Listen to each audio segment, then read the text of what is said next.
Պարոն Մարգարյան, բարև ձեզ, շնորհակալ եմ, որ համաձայնեցիք այս զրույցին, ուրեմն այնպես է ստացվել, որ մենք ապրում ենք խայտառակ օրեր եւ դրա, այսպես ասենք, փաստերից մեկն այն է, մենք տեսնում ենք, թե ինչ կեղտոտ արշավ է իրականացվում հայ առաքելական եկեղեցու դեմ, մինչև անգամ համաշխարհային ճանաչում ունեցող Թաքեր Կարլսոնն է խոսում այն մասին, որ առաջինը քրիստոնեությունը ընդունած երկրում հալածվում է հայ առաքելական եկեղեցին, որը պետք է դադարեցնել։ Դուք բավականին ուսումնասիրություն եք իրականացրել եւ նկատում եք, որ առաջիկայում ընթրիք է լինելու, որը ուղիղ կապ ունի նաեւ եկեղեցու դեմ իրականացվող այս արշավի։ Հիմա պետք է խնդրեմ, իհարկե դուք ձեր էջում տեղադրել եք տեսանյութ, մենք մեր էջում եւս կիսվել ենք դրանով, բայց հիմա պետք է խնդրեմ մի փոքր մանրամասներ ներկայացնեք, ինչի մասին է խոսքը, որպեսզի մեր հանրությունը ավելի հստակ իմանա։ Համեցեք։ Շնորհակալություն։ Ուրեմն ինչպես արդեն դուք նշեցիք, Նարեկ Կարապետյանի հարցազրույցը բավական լայն արձագանք է գտնել բարեբախտաբար եւ կարողացել է այդ գլխավոր դերակատարություն ունենալ։ Իհարկե, միշտ Նարեկ Կարապետյանի հարցազրույցը նաեւ ասենք Միացյալ Նահանգներից Հայդատը եւ մյուսներ աշխատանք էին տանում, որպեսզի աշխարհին իրազեկեին այն իրավիճակի կապակցությամբ, որ այսօր գոյություն ունի հայոց առաքելական Սուրբ եկեղեցու կապակցությամբ այն պայքարը, արշավը, որ սկսել է Նիկոլ Փաշինյանը եկեղեցու եւ հոգեվորականության դեմ։ Բարեբախտաբար այս համատեղ աշխատանքը իր արդյունքը տվեց։ Հիմա երեք արդեն լուրերի մեջ էլ կար, որ այդ ուրեմն ընթրիք չի նախաճաշ իրականության մեջ, որ շաբաթ օր պետք է տեղի ունենար, դրա համար ըստ երևույթին հրավիրված են եղել ուրեմն Դոնալդ Թրամփի տղան պետք է գար, Դոնալդ Թրամփ ջունիորը պետք է մասնակցեր, որ հրաժարվելա չի մասնակցելու, նկատի առնելով այն, որ հասկացել են, որ սա ամբողջը բեմադրություն է, որպեսզի Նիկոլ Փաշինյանը դրանով կարողանա օրինականություն փոխանցի եկեղեցու դեմ արշավին եւ գերադասել են չմասնակցել այդ Նիկոլի այդ ծրագրին եւ հրաժարվել են մասնակցելուց։ Բայց ամեն դեպքում այդ ծրագիրը տեղի է ունենալու։ Հիմա շատ համառոտ ասեմ խոսքը ինչի մասին է։ Ուրեմն առաջիկա ուրբաթ եւ շաբաթ օրերի ընթացքում կազմակերպվել այսպես կոչված աղոթքի նախաճաշ, այդ անվան տակ են իրենք ներկայացրել Հայաստանի Հանրապետության աղոթքի նախաճաշ։ Եթե հիշեք, նման մեկ միջոցառման Նիկոլ Փաշինյանը անցած այս տարվա սկզբին էր, որ մասնակցեց, հունվարի վերջին փետրվարի սկզբին էր, որ Վաշինգտոնի մասնակցեց National Prayer Breakfast են ասում, ազգային աղոթքի նախաճաշ, որ Միացյալ Նահանգներում է տեղի ունենում։ Հիմա հավանաբար մտածել են հենց դրա ընդօրինակում ինչ-որ բան Հայաստանում բեմադրել։ Չափազանց հետաքրքիր է, որ մինչև այս պահը դրա մասին որից այդտեղ պաշտոնական տեղեկատվություն չի տարածվել հայկական շրջանակներում, եթե նայեք հայկական հատուկ մենք ենք, որ խոսել ենք դրա մասին, հիմնականում որից է պաշտոնական հաղորդագրություն չկա, նույնիսկ միջազգային առումով էլ եթե նայեք, այդ առումով PR-ային աշխատանք իրենք չեն կատարել եւ հստակ ունեն հրավիրվածներ, որոնք փորձում էին բերել ուրեմն ներկայացնել այդ միջոցառմանը եւ որքան հնարավոր է, այդպես ասած, ճոխացնել այդ միջոցառումը։ Երկու օրվա վրա է լինելու այդ ինչ որ իրենք կազմակերպել են, ուրեմն ուրբաթ օրը լինելու այսպես ասած սեմինարի կերպով պանելային քննարկումներ են լինելու, այդպես որ ծրագիր ես տեսա, ուրեմն Հայաստանության նախագահի ուղերձն է լինելու, հետո քննարկումները, որ ընդհանրապես որից է կերպ քրիստոնեության եւ հոգեվոր աշխարհի հետ կապ չունեն, ես իշխն եմ բիզնես, էթիկա, արհեստական բանականություն, այդպիսի պանելային քննարկումներ են լինելու առաջին օրը, իսկ արդեն երկրորդ օրը շաբաթ առավոտյան ժամը 10-ից 1-ը լինելու աղոթքի նախաճաշ, այդտեղ հիմնականում Նիկոլ Փաշինյանի մասնակցությունն է լինելու, որովհետև մի հատ պաշտոնական կայքեջ ունի այդ այդպես ասած միջոցառումը, ես արդեն դրանց մասին բավական խոսել եմ, չկրկնեմ, այդտեղ շատ հակեշ տեղեկություններ կան, բայց շատ հստակ գրված է, որ Նիկոլ Փաշինյանի աջակցությունը եւ մասնակցությունն ավայելում, այդ աղոթքի նախաճաշն է եւ արդեն հետո շատ հետաքրքիր կերպով Մայր Աթոր Սուրբ Էջմիածին այցելություն են կազմակերպել միջազգային հյուրերի համար, իսկ երեկոյան էլ արդեն մշակութային միջոցառում կա։ Ամբողջությունը, որ նկատի ենք առնում, շատ պարզ հստակ է, որ նպատակը ինչ է Նիկոլ Փաշինյանի փորձում է իրանից այսպես մի քրիստոնյայի պատկեր կերտել, այդպես ասած այն ամբողջ պատկերացում իր մասին կայում աշխարհում այոց առաքելական եկեղեցու դեմ ինքը պայքար է տանում, փորձում է դա մի տեսակ ցրել եւ իրանից այլ պատկեր ներկայացնել։ Ամենահետաքրքիրն այն է, որ այս միջոցառման թիկունքում թեև որից անուն չկա, բայց շատ հստակ կերպով երևում է ինչպես միշտ Աննա Հակոբյանի եւ իր կրթվելը նորաձև շարժման ուրեմն անունը, քանի որ կազմակերպիչ կոմիտեն, որը կազմակերպում այս միջոցառումը, գլխավորում է Ստեփան Սարգսյանը եւ Ստեփան Սարգսյանը Աննա Հակոբյանի կրթվելը նորաձև է շարժման ղեկավարն է։ Հիմա շատ հետաքրքիր է, որ ես կիրակի օրն էր, որ նման մեկ տեխնագրություն տեղադրեցին YouTube-յան ալիքում, երեք էլ դուք կիսվեցիք, հիմա մի քիչ տարածվեց այդ թեման, Հիմա այսօր մի հատ նոր օրակարգ են հրապարակել, այդտեղ տակը մի հատ շատ հետաքրքիր ծիծաղելի ձևակերպումով անուն կա, ես հիմա անունը ձեզ համար ասեմ, իշեն մի հատ նոր հասարակական կազմակերպություն է հիմնադրվել հետևյալ անունով՝ Աշխարհիկ մարդկանց հոգևոր ակումբ։ Հիմա եթե հայերենով այդպես որոնում կատարեք, Հայաստանում չգիտեմ երբ է նման մեկ ուրեմն հասարակական կազմակերպություն նման ծիծաղելի անունով մի անգամ կրկնեմ ձեզ համար Աշխարհիկ մարդկանց հոգևոր ակումբ։ Այդ անունով մի հատ ակումբի անուն հայտնվել է ուրեմն օրակարգի տակ եւ այդ ակումբն է, որ այս միջոցառումը ըստ երևույթին ուրեմն կազմակերպում է։ Սա ընդհանուր եւ կարծում եմ գիտեք եւ վտանգավորությունը ես խոսել եմ դրա մասին, հիմա շատերը կասեն դրա միջոցառումը տեղի կունենա, մարդիկ կգնան, խնդիրն է նա, որ Հայաստանը առաջին ժողովուրդը, հայերը առաջին ժողովուրդն են, որ քրիստոնեությունը որպես պաշտոնական կրոն ընդունել են եւ բնականաբար եթե Հայաստանում նման միջոցառում է կազմակերպվում,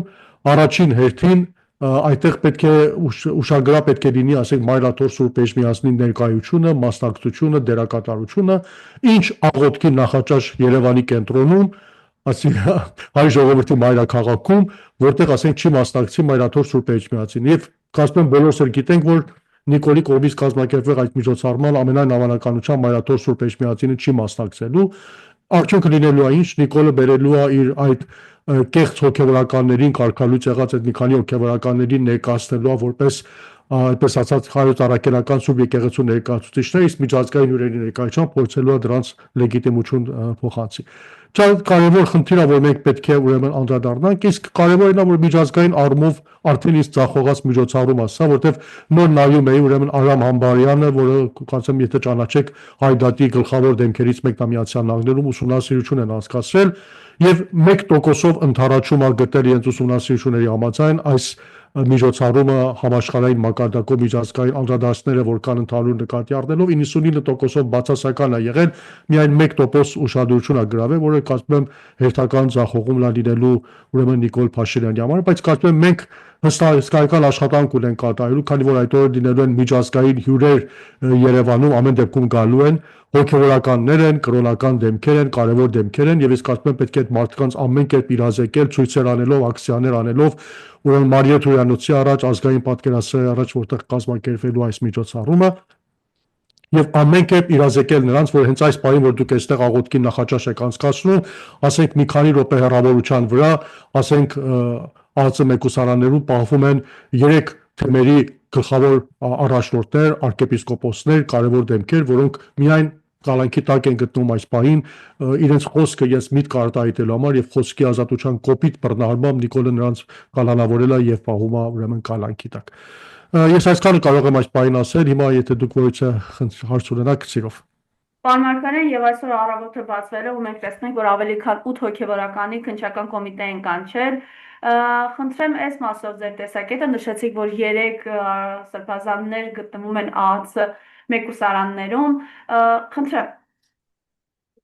Բայց Նիկոլ Փաշինյանը գիտեք, ամեն դեպքում իր պայքարը, որ սկսել է եկեղեցու դեմ, ձախողել է, շատ հստակ կերպով հանրային որևէ աջակցություն չի գտել։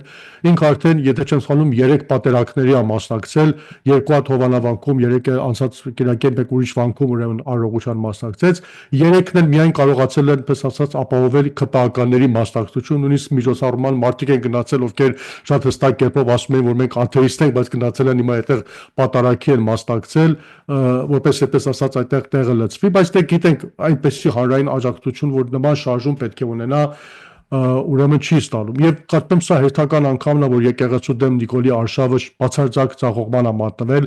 2018 թվականի իշխանափոխությունից հետո այդ հզոր էյֆորիայի ժամանակ սկսեց այս շարժումը նոր Հայաստան, նոր Հայրապետ անունով այդպեսի շարժում էր ձախողեց։ Անցած տարի մի հատ խելագար կար Միացյալ Նահանգներում եկել էր ուրեմն Հայաստանը տեղավորվել էր ուրեմն Ստելլա Սարուխանյանի, Մասակշավ Աննա Հակոբյանի օգնականի, նրան էին գցել մեյդան, ինչ որ շարժում ձևակերպի, չեղավ, չստացվեց։ Հիմա Նիկոլ Փաշինյանը ինքն ուղղակի հրապարակ իջել, էլի չի ստացվում եւ տեսնում ենք հանրային աջակցություն չի գտնում։ Բայց միևնույն ժամանակ ինքը Ռուբիկոն անցել է մի տեսակ, հիմա այս պայքարը, որ սկսել է դրանից հրաժարվել, իր համար շատ ծանր է լինելու, պարտավոր է ամեն կերպ հիմա տարբեր միջոցներով այս պայքարը առաջ տանել։ Հիմա եթե հանրային աջակցությունը չի կարողանում ձեռք բերի, հիմա պիտի փորձի, այսպես ասած, քրական գործեր հարուցելով հոգեվորականներին նեղ վիճակի դնել կամ զիջումներ պարտադրել, փորձում է այդպես ասած ճնշումները խստացնելով, օղակը սեղմելով նրանց զիջումներ պարտադրել, եթե ինքը չի կարողանում հաղթի, նրանց այդպես կերպով, այդպես ասած, փորձի ուրիշ կերպով ծնկի բերել։ Նաև ասենք միջազգային հյուրեր հավաքելով, բերելով փորձում է իր այդ պայքարը, որ ունի, արշավը որ սկսել է եկեղեցու դեմ Հայաստանի սահմաններից դուրս տանել։ Մենք տեսնում ենք Հայաստանում այդ պայքարը, որ ինքը ծավալել է արշավը, մինչև այս պահը ընդհանրապես երկու գյուղերում է սահմանափակված եղել, այսինքն երկու վանքում, երկու հատ պատարակ, մեկ վանքում է ունեցել, մեկ պատարակ, մեկ ուրիշ վանքում է ունեցել, հաջորդ կիրակի էլ մեկ ուրիշ Խաչիկ գյուղի վանքում, այսպես ասած, գնալու այնտեղ է պատարակի մասնակցելու։ Հիմնականում իր պայքարը սահմանափակվել է 3 վանքերի մեջ սահմանափակ թվով մարդկանցով եւ դուրս չի եկել, բայց հիմա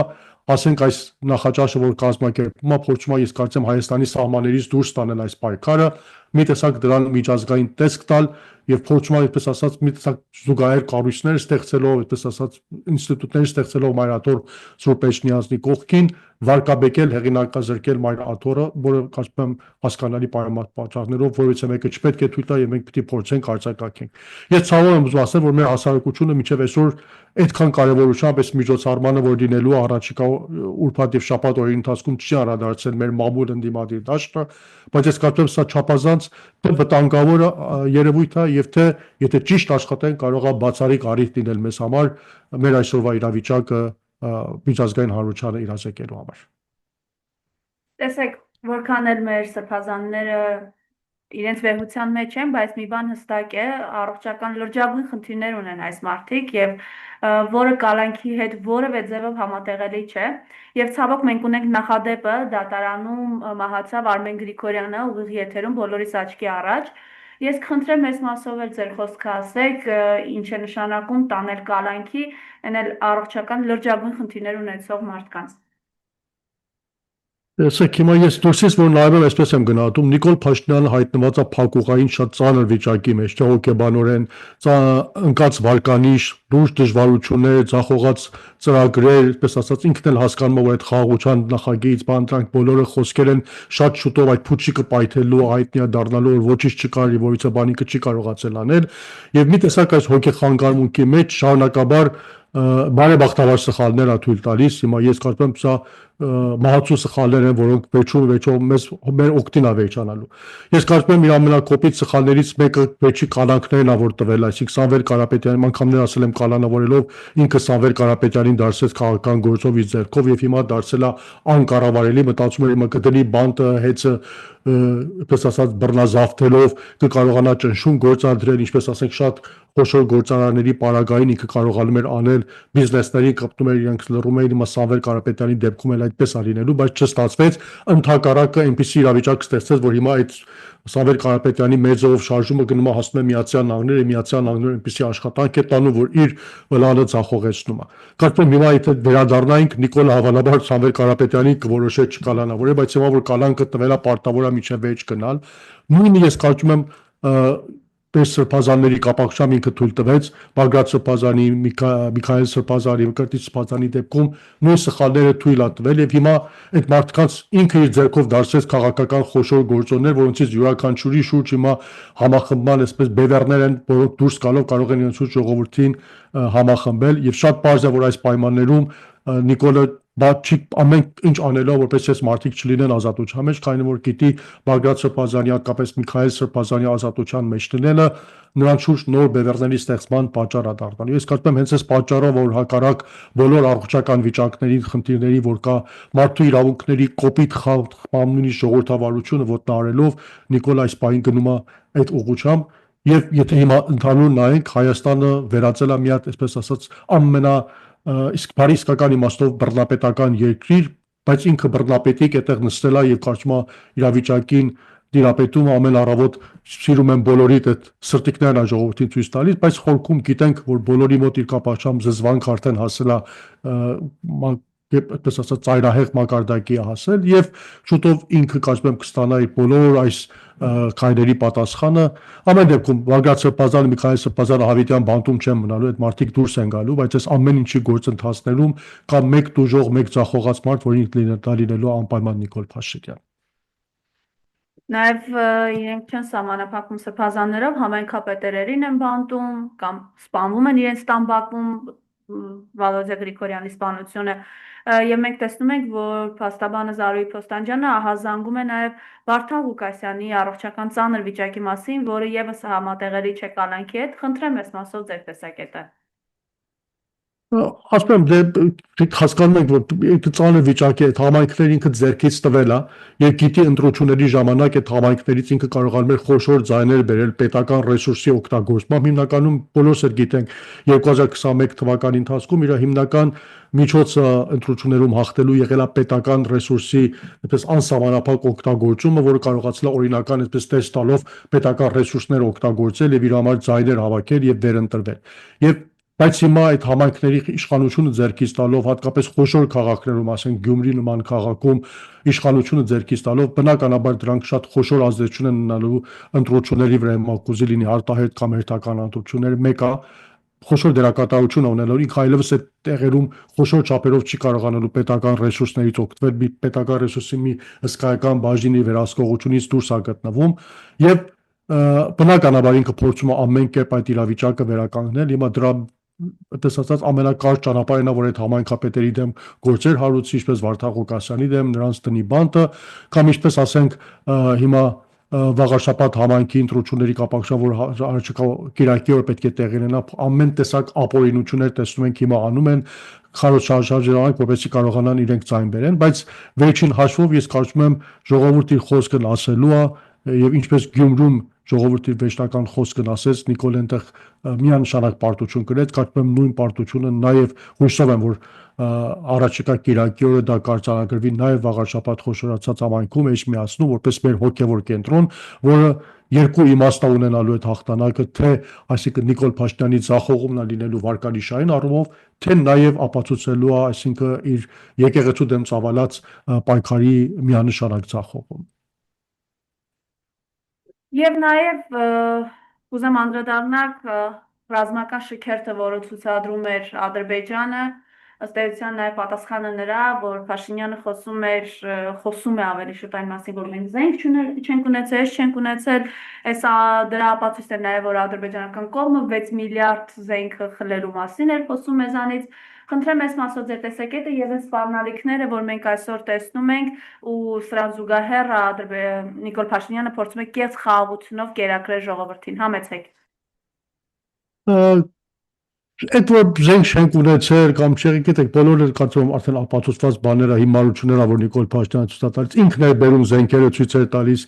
ժամանակի ռազմական շքերթներ են կազմակերպել, այդ սուերը առնվազն ինքն է գնել, բերել, նստել էր ներսը նկարվում էր, բարի գտնվեր գոնե դրանցից օգտվել կամ Իսկանդերները, որ ունեին դրանցից օգտվել, փորձեր կանք ցուցադրել, ինքը չի ուզեցել օգտվել, ամեն դեպքում մենք զենքեր ունեցել ենք, այնքան բավարար իրականության զենք եղել է դրանց ճիշտ օգտագործելու, ճիշտ կիրառելու համար, դրա դեպքում մենք հավանաբար այլ իրավիճակ ունենանք ճակատներում, բայց շատ հստակ կերպով չի կատարվել, չի օգտագործվել եւ դրա խոշոր մասը հիմա թողնվել է, այդպես ասած, անցել է Ադրբեջանի ձեռքը։ Այնինչ որ մենք տեսել ենք, կարծում եմ ռազմական շքերթները շատ հստակ է։ Այդ վերջի շրջանում շատ են խոսում, մենք զենք ենք ձեռք բերել, բանակ ենք արդիականացրել, սիստեմ ինչ ենք արել, ինչ ենք արել։ Բարի գտնել մեկ անգամ նման ռազմական շքերթներ, ինչ որ ասենք Ադրբեջանն է կազմակերպում, թողեք Հայաստանում կազմակերպի, ես հիշում եմ տարիներ շարունակ սովորություն կար սեպտեմբերի 21-ի առիթով տարբեր առիթներով ռազմական շքերթների կազմակերպվում Հանրապետության հրապարակում, ցույց էր դրվում մեր բանակի կարողությունները 2006 տարիներին գրեթե կարծեմ մոռացվել է մեկ այդպիսի շքերթների ականատես չենք լինում Հայաստանում, թող գոնե բարի գտնվի մեկ անգամ ինքը իր ասածները ապացուցելու համար, բերի մի հատ այդպես ասած շքերթ կազմակերպի, մենք տեսնենք իր ձեռք բերած այդպես ասած զենքերը որոքների, այդ գոնե շնիկն էլ որ ցույց է տալիս այդ ռոբոտը Այդ էլ բերի ցուցադրի դրանով էլ մենք գող կրնենք, գոնե այդ էլ բերի դնի հրապարակում, մենք տեսենք ինչի մասին է խոսքը։ Իսկ այդ կես խաղաղության մասին, որ ինքը խոսում է, ասում անիմաստ է խոսելը, բավական խոսել ենք, իսկ հետաքրքիրը այն հռետորաբանությունն է, որ ամեն դեպքում Ադրբեջանում չի փոխվում, մենք տեսնում ենք Ալիևը կանգնում է բացարձակ կերպով սպառնալիքներ է հնչեցնում, Սևանի կապակցությամբ Գյոչայ է կոչում եւ Այնքան արդեն այնպես է, այդպես ասած, մի տեսակ ծայրահեղության գնում, որ արդեն նույնիսկ ներքին քպականները չեն կարողանում լռել, պարտավորվում են ինչ որտեղ արձագանքել։ Ես դրա մասին շատ կարճ բացատրեմ, որ հասկանանք ինչ է կատարվում եւ ինչով է պայմանավորված, ասենք Ալիևի նման հայտարարությունները։ Եթե հիշեք, ուրեմն Ալիևը 3 հիմնական պայմաններ էր դրել Հայաստանի հետ խաղաղություն կնքելու համար, Նիկոլ Փաշինյանի հետ խաղաղության համաձայնագիր ստորագրելու համար։ Դրանցից մեկը միջանցքն էր, որը պահանջում էր ուրեմն Հայաստանից պետք է ստանա սահմանադրության ուրեմն փոփոխություններ, որը պահանջում էր պետք է ստանա հասնի դրան, որ Հայաստանության սահմանադրությունը փոխվի, եւ երրորդը այսպես կոչված ադրբեջանցիների վերադարձներ, տեղանված ադրբեջանցիների վերադարձներ Հայաստան։ Եթե նայենք առաջի երկուսը, հիմա որքան էլ որ զարմանալի թվա, արդեն բավարարված է, այսինքն Ադրբեջանը հիմա մի քիչ փոփոխությամբ, տարբերակների փոփոխությամբ իր պահանջներին հասել, այսինքն միջազգի դեպքում Նիկոլի հետ եկել են համաձայնության, որ Հայաստանի հետ բաժինը Զանգեզուրի միջանցքի չկոչենք Թրամփի ճանապարհ, հիմա բայց էլի ամեն դեպքում բոլորս էլ հասկանում ենք, որ դա միջանցքային տրամաբանություն է, այդտեղ արդեն մի տեսակ կարծես Ադրբեջանը հիմա, չասենք 100%-ով, առնվազն 70-80%-ով իր պահանջին հասել է։ Սահմանադրության փոփոխության դեպքում հստակ կերպով Նիկոլ Փաշինյանի կողմից կարծեմ ինքը խոստում ստացել է, որ դա տեղի ունենալու, հասկանալի պատճառներով շատ չի պնդում, որտեղ հասկանում է, որ դա միայն հարաքվով է, հնարավոր հարաքվը անելու դեպքում չի աջողի, պիտի փորձի, որ Նիկոլը վերընտրվի, Նիկոլի վերընտրվելուց հետո ինքը հասնի այդ սահմանադրության փոփոխության։ Միակ պահանջը, որ օդի վրա կախված է մնացել, այդ 300,000 այսպես կոչված ադրբեջանցիների վերադարձն է։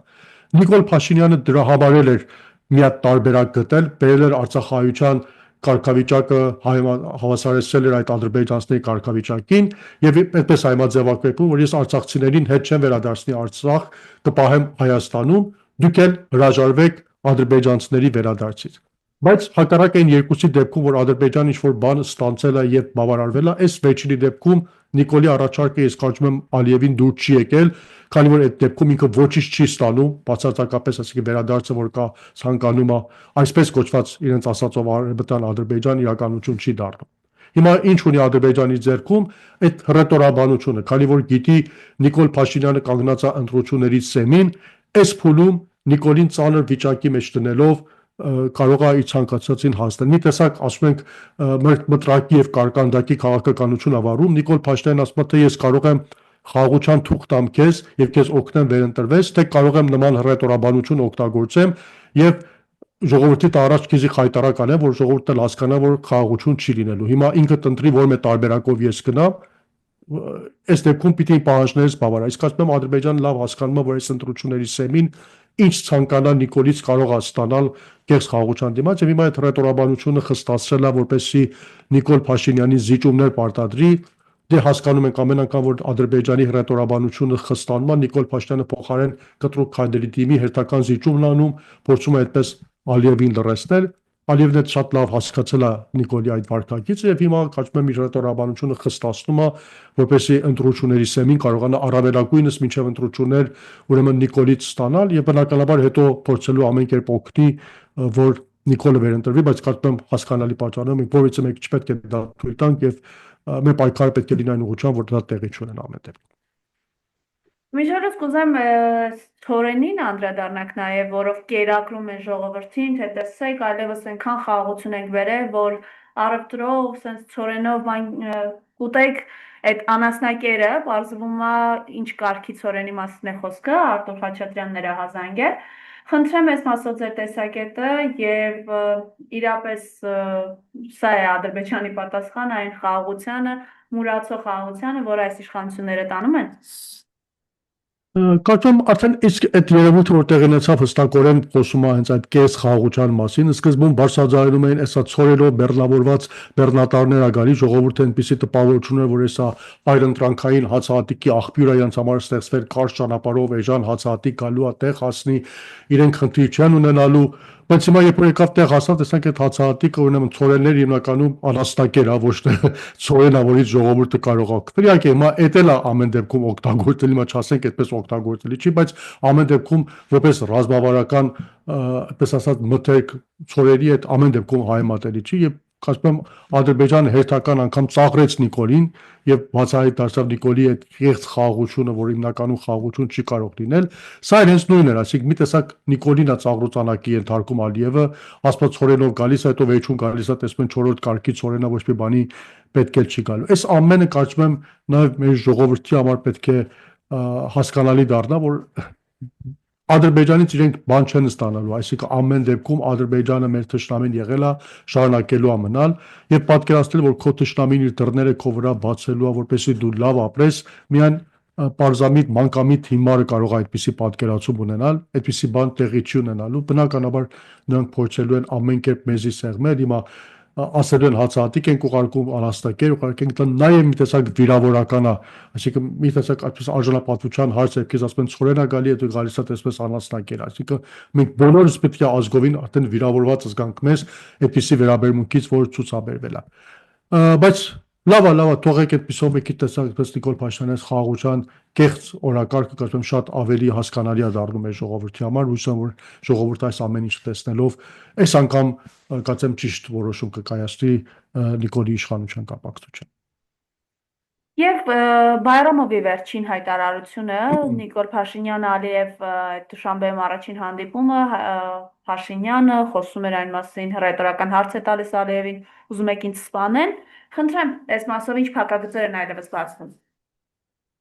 Բայրամովը նորություն չի ասել, այն ամեն ինչը որ Բայրամովն ասել է, մենք բոլորս գրեթե 2018 թվականից 15 թվականից հետո գիտեինք, խոսվում էր այն մասին, միայն հիմա դրանք Բայրամովը ավելի այդպես բացահայտ կերպով ասում է, շատերը ասում են դա Ադրբեջանն ասում չպետք է հավատալ, բայց մեր ներքին աղբյուրներում էլ այդ ամեն ինչի մասին խոսվել է, շատ պարզ է որ Նիկոլ Փաշինյանը ժամանակ է խնդրել Ալիևից, շատ հստակ է որ ասել է ժամանակավորապես մի կրակեք, թողեք ես կարողանամ իմ իշխանությունը հաստատեմ, հետո ինչ որ ուզեք ձեզ կտամ։ Եվ երբ եկել է ժամանակը 2 տարի անց, երբ արդեն ինքի իշխանության հիմքերը հաստատված է եղել, այդ պայմանավորված ծախված պատերազմը տեղի է ունեցել, եւ մենք հանձնել այն ամեն ինչը իրականություն է դարձել, որի համար ինքը ամեն դեպքում եկել էր իշխանության եւ սկզբից էլ իր նպատակը հենց այդ է եղել։ Ամեն դեպքում հիմա կարևոր չի դա Բայրամովն ասում թե ով ասում, բայց կարծում եմ բոլորս էլ տեսնում ենք եւ հասկացել ենք, որ դրա մեջ կա շատ խոր իրականություն եւ այն ամեն ինչը որ մենք ականատեսն ենք եղել այս վերջին առնվազն 5 տարիների ընթացքում շատ հստակ կերպով վկայում է դրա իրավացության մասին։ Շնորհակալ եմ պարոն Մարգարյան, որ համաձայնեցիք այս զրույցին, բայց եթե ամփոփենք, հա, այսպես, որովհետև երեք մենք տեսանք ազգային ժողովում ԿՊԱ-ականները նորից իրենց ոճին համապատասխան կեղտոտ հարձակում էին իրականացնում նախագահների, մասնավորապես Ռոբերտ Քոչարյանի վերջին ծավալուն հարցազրույցում հնչած հայտարարությունների մասով, խնդրեմ ինչ շեշտադրումներ արեց, կարևոր շեշտադրումներ արեց Ռոբերտ Քոչարյանը, խնդրեմ ըստ ձեզ։ ԿՊԱ-ականների պահվածքը կարծում եմ հասկանալի է, որովհետև ուրեմն այսօրվանից բյուջեի քննարկումներն ազգային ժողովում սկսվում, Նիկոլ Փաշինյանը գալու է, քննարկումները լինելու թուն։ Ես կարծում եմ իրենք այդ մարտավարությունն են ուրեմն ընտրել, որ պաշտպանության փոխարեն հարձակում են սկսել, այսինքն նախապես այդ հարձակողական դիրքի մեջ են հայտնվել, որպեսզի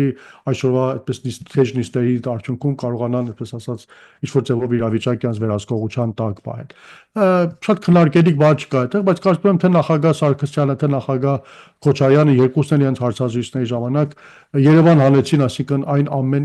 այն ամեն ինչը որ մեզ բերես հանգեցրեց այստեղ, այն ամեն ինչը որ կարելի էր անել կանխելու համար այս իրավիճակը եւ Նիկոլ Փաշինյանը միտումնավոր չարեց։ Հիմա կամ իսկապես չի ուզեցել անել կամ տկետությունից կամ չիմանալուց, այպես ասած մի պաշտոն աստազդած եղել, որ ինչպես նախագահ Քոչարյանն ասեց, կոստյում են ակել, որ իրենց հակով չէր ընդհանրապես եւ չէին իմանում ինչ պետք է անեին եւ որից է մեկի օգնությունը չվերցան։ Ամեն դեպքում կարծում եմ երկուսի այդպես ասած շատ մանրամաս քննարկման մեջ չմտնեմ, թե նախագահ Սարգսյանի, թե նախագահ Քոչարյանի հայտարարություններից շատ պարզ եւ հստակ է, կարծում եմ բոլորիս համար, որ այս պատերազմը, այս պարտությունը, Արցախի հանձնվելը, Արցախահայության այսօրվա իրավիճակը ունի միայն մեկ գլխավոր պատասխանատու եւ դա Նիկոլ Փաշինյանն է եւ մի օր անպայման կանգնելու է դատարանի առաջ։ Հիմա ինչ պատճառաբանություններ բանվորների, ես չեմ կարծում որից է մեկը կարող է դրանց հավատալ, հստակ կերպով պատասխանատուն ինքն է եղել, ինքը բերել է հասցրել է առնվազն այդ իրավիճակի, որ պատերազմ է եղել, պատերազմը պարտվել է եւ մենք այսօր հայտնվել ենք այս իրավիճակում։ Շնորհակալ եմ, պարոն Մարգարյան, որ համաձայնեցիք այս զրույցին։ Ես եմ շնորհակալ, խնդրեմ։